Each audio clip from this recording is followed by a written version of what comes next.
Probe was developed at Stanford and built by Lockheed Martin in Sunnyvale. Bay Area scientists hope to get their first data back from space in about 3 months. Tonight on the Bay Area at 6, you'll hear from the men and women who've spent years working to make this launch a reality. A spectacular sight, decades in the making, and this latest space experiment would not have been possible without Bay Area help.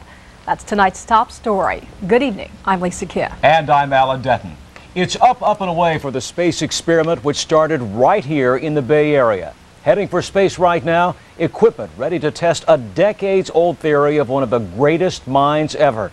NBC11's business and tech reporter Scott Budman shows us what's being tested and why. Scott? Well, Alan, its goal is no less than to prove or disprove Einstein's general theory of relativity. Local physicists and tech workers put it together. Today, it was launched into space. Engine start, 1, ignition, and liftoff. With that launch, a $750 million satellite aims to test an 88-year-old theory.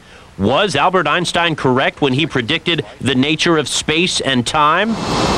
This gravity probe, developed at Stanford University and built by Lockheed Martin in Sunnyvale, will spend 18 months in space, lining itself up with a distant star to see if the mass and rotation of the Earth sets it slightly off kilter. Einstein realized that no longer could one look at gravity as a force in the way that Newton had, but as something that distorts space and time. Which means Einstein thought gravity was where space and time bend.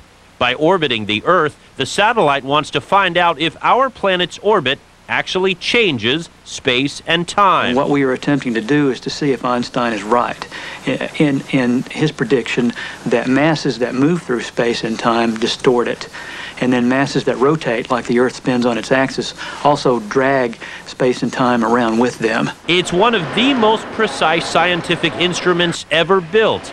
If it does its job, it will prove a famous theory we've guessed at for decades.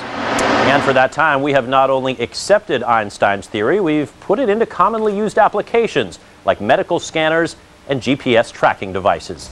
I'm Scott Budman, NBC11 News.